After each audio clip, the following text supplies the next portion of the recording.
Okay, good morning. Today we are starting chapter 5. Chapter 5 is the Old Testament of the Bible. So we know there's an Old Testament and a New Testament, and we kind of touched on it just a little bit. We're going to dig a little bit deeper into the books of the Old Testament and learn about the different sections and the categories of books in the Old Testament. So we're going to start off on page 52 in our book, the Bible and the Old Testament. We look down at the box at the bottom of the page. It says, we owe the Jewish people a debt of gratitude for preserving God's revelation in the books of the Old Testament so that we can read them today. And those 4 different colored groupings are the 4 different sections of the Old Testament. We have the Pentateuch, the historical books, the wisdom and poetry books, and the books of the prophets. So it has the listing of each of those books in there.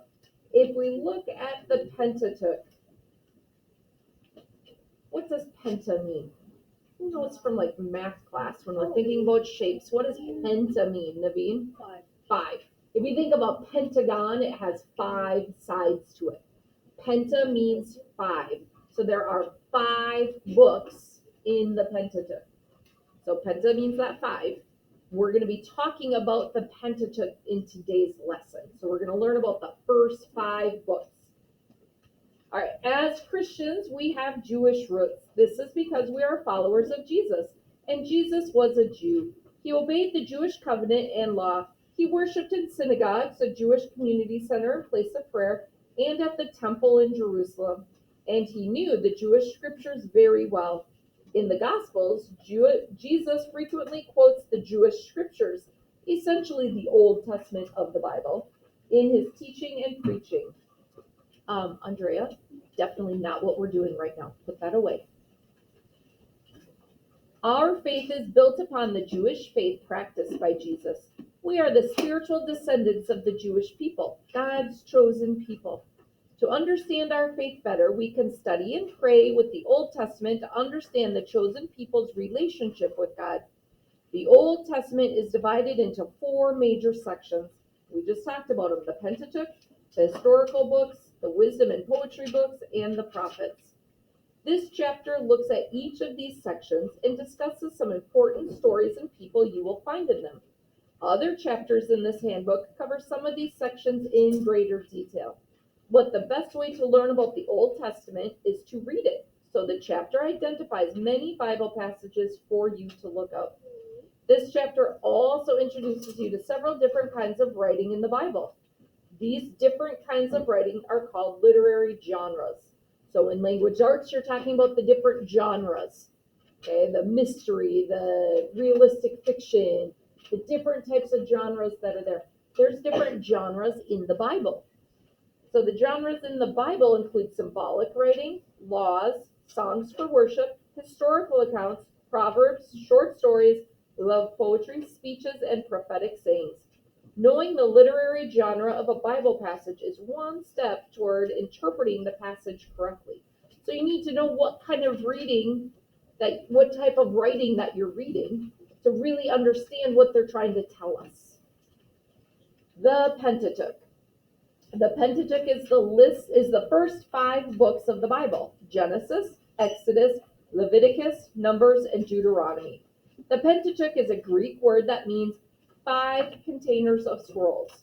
The books of the Bible were originally written on scrolls. So we know penta means 5.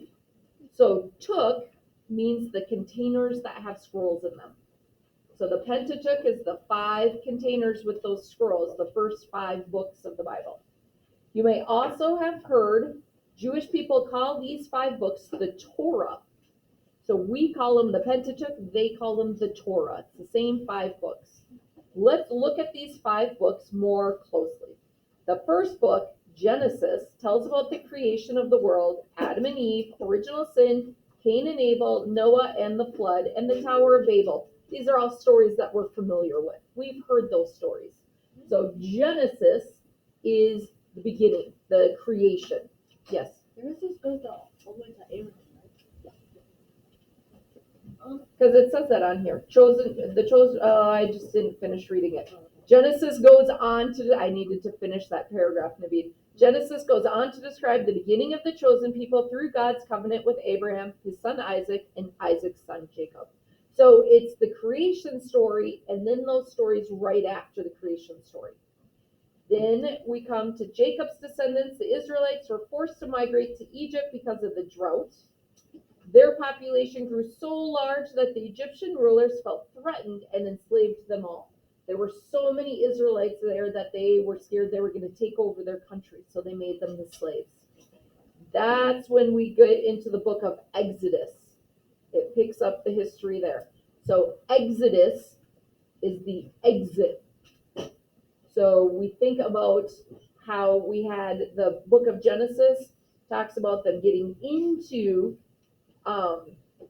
going into Egypt because of the famine. We know the story of Joseph, the Technicolor Dreamcoat, and how they all get into Egypt and they feed them because he interpreted the dreams and was able to prepare for the famine.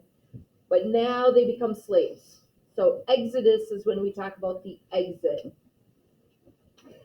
So this book tells how the Jewish people escaped from slavery in Egypt with the help of God and the leadership of Moses. The book of Exodus includes accounts of the 10 plagues, crossing of the Red Sea, Moses receiving God's law summarized in the 10 Commandments, the Israelites' worship of the golden calf, and the Israelites wandering in the desert in search of the promised land. So the exit, that Exodus, tells about that time that they're wandering in the desert also. So they've left Egypt and now they're wandering in the desert and the stories that we know from that. The remaining 3 books of the Pentateuch tell us more about God's law and his covenant with the Israelites, as well as the Israelites' journey to the promised land. The book of Leviticus is a collection of laws followed by the chosen people. Laws about religious worship, ways to stay pure, and guidelines for the fair and just treatment of one another. So Leviticus starts with an L. Laws start with an L. So Leviticus is about the laws. Okay. So thinking of these ways to remember what's happening in each of these books. The book of Numbers takes its name from the census in which Moses counted all the people. So Numbers deals with numbers, counting with the people. It also describes the Israelites' successes and their failures in their first attempts to enter the promised land. So Numbers is about counting the people, the census. It's also about the number of failures and successes they had trying to get into the promised land. So Numbers has to do with numbers. The book of Deuteronomy is presented as Moses' final words to the chosen people before they entered the promised land. The accounts of Deuteronomy repeat many of the stories and laws found in Exodus, Leviticus, and Numbers. Israel, remember this, the Lord and the Lord alone is our God. Love the Lord your God with all your heart, with all your soul, and with all your strength. Never forget these commands that I am giving you today. Deuteronomy chapter 6, verses 4 to 6. So Deuteronomy, it's got that D-E, kind of the reverse of end. Deuteronomy, end. So it's the final, the ending time, the final time of Moses. So that's Deuteronomy.